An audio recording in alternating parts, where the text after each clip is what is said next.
ബെന്നി എന്ന ധീരനായ ചെറിയ മുയൽ. ഒരു ശാന്തമായ പച്ച പുൽമേട്ടിൽ ബെന്നി എന്ന ഒരു ചെറിയ തവിട്ടു നിറത്തിലുള്ള മുയൽ താമസിച്ചിരുന്നു.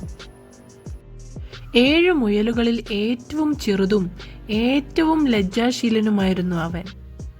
അവൻ്റെ സഹോദരന്മാർ വയലുകളിൽ ഓടുകയും കളിക്കുകയും ചെയ്യുമ്പോൾ വീടിനകത്തു തന്നെ ഇരിക്കാൻ വേണ്ടി ഇഷ്ടപ്പെട്ടു. ചെറിയ കുഴികൾ കുഴിക്കുകയോ ചിത്രശലഭങ്ങൾ ഒഴുകി നടക്കുന്നത് കാണുകയോ ചെയ്തു. ബെന്നി ലജ്ജാശീലനായിരുന്നെങ്കിലും ഒരു വലിയ സ്വപ്നമുണ്ടായിരുന്നു. റെയിൻബോ ട്രീ കാണാനൊന്ന് ആഗ്രഹിച്ചു. ഒരു ശോഭയുള്ള പ്രഭാതത്തിൽ ബെന്നി ഒരു ദീർഘശ്വാസം എടുത്ത് മന്ത്രിച്ചു, ഇന്ന് ഞാൻ റെയിൻബോ ട്രീ കണ്ടെത്തും. അവൻ ഒരു ലഘുഭക്ഷണം, ഒരു മധുരമുള്ള ക്യാരറ്റും 2 ക്ലോവർ ഇലകളും പാക്ക് ചെയ്ത് ഒരു ഇല സഞ്ചിയിൽ കെട്ടി. പിന്നെ തൻ്റെ ചെറിയ കാലുകൾ കൊണ്ട് അവൻ വലിയ കാട്ടിലേക്ക് പോയി.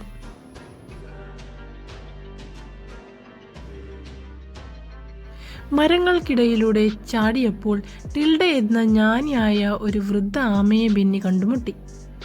അവൾ ഒരു പാറയിൽ സൂര്യപ്രകാശം കൊള്ളുകയായിരുന്നു. കുഞ്ഞേ, നീ എങ്ങോട്ടാണ് ഈ പോകുന്നത്? അവൾ ദയയോടെ ചോദിച്ചു. ഞാൻ റെയിൻബോ കണ്ടെത്താൻ, ബെന്നി അഭിമാനത്തോടെ പറഞ്ഞു.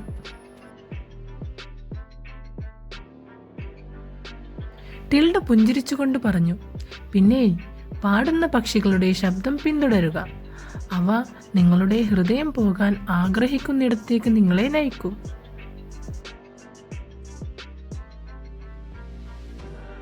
ബെന്നി ശ്രദ്ധാപൂർവം ശ്രദ്ധിച്ചു. അകലെ റോബിനുകളുടെയും നീലപ്പക്ഷികളുടെയും പാട്ടുകൾ കേട്ടു. സ്ക്വിക്കിക് എന്ന പേരുള്ള ഒരു അണ്ണാനെ കാണുന്നതുവരെ അവൻ ചിലിച്ചിലും വിസിലിലും പിന്തുടർന്നു.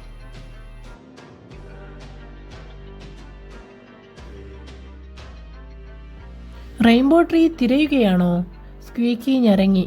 ഞാൻ ഒരിക്കലും അത് കണ്ടിട്ടില്ല, പക്ഷേ അത് സൂര്യാസ്തമയത്തിൽ തിളങ്ങുന്നെന്ന് അവർ പറയുന്നു.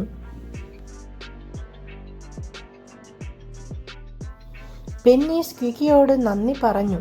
സൂര്യൻ അസ്തമിക്കാൻ തുടങ്ങുന്നതുവരെ കാത്തിരിക്കാൻ തീരുമാനിച്ചു. അവസാനം സ്വർണം വെളിച്ചം മരങ്ങളെ സ്പർശിച്ചപ്പോൾ അവൻ അത് കണ്ടു. അടുത്ത കുന്നിൻ്റെ ഏറ്റവും മുകളിൽ റെയിൻബോ ട്രീ ഉണ്ടായിരുന്നു. അത് മറ്റെന്തൊരു മരത്തേക്കാളും ഉയരമുള്ളതായിരുന്നു. അതിൻ്റെ ഇലകൾ ചുവപ്പ്, ഓറഞ്ച്, മഞ്ഞ, പച്ച, നീല, പർപ്പിൾ നിറങ്ങളിൽ തിളങ്ങി. ബെന്നിയുടെ കണ്ണുകൾ വിടർന്നു. അത് അവൻ സങ്കല്പിച്ചതിലും മനോഹരമായിരുന്നു.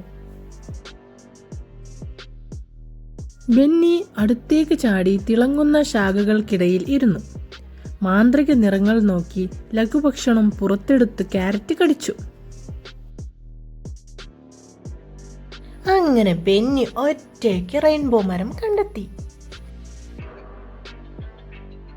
വീട്ടിൽ തിരിച്ചെത്തിയപ്പോൾ ബെന്നി എല്ലാവരോടും തൻ്റെ സാഹസികതയെക്കുറിച്ച് പറഞ്ഞു. അവൻ എത്ര ധൈര്യശാലിയായിരുന്നുവെന്ന് അവൻ്റെ സഹോദരന്മാർക്ക് വിശ്വസിക്കാനായില്ല.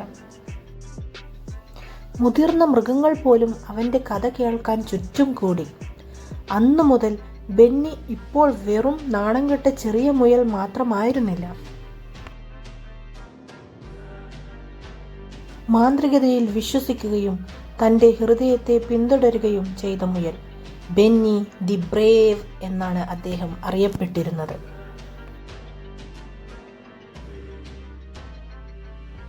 Thank you guys. നിങ്ങൾക്ക് എന്തെങ്കിലും ചോദിക്കാനോ പറയാനോ ഉണ്ടെങ്കിൽ തീർച്ചയായിട്ടും ഇൻസ്റ്റാഗ്രാമിൽ ഫോളോ ചെയ്യാവുന്നതാണ്. എൻ്റെ യൂസർ നെയിം ഞാൻ ഇതിൽ കൊടുത്തിട്ടുണ്ട്, റുച്ചു CE. അപ്പോൾ എല്ലാവരും ഫോളോ ചെയ്യുക. പിന്നെ ഈ വീഡിയോ കാണുന്നവരൊക്കെ സബ്സ്ക്രൈബ് ചെയ്യുക, ലൈക്ക് ചെയ്യുക. Thank you.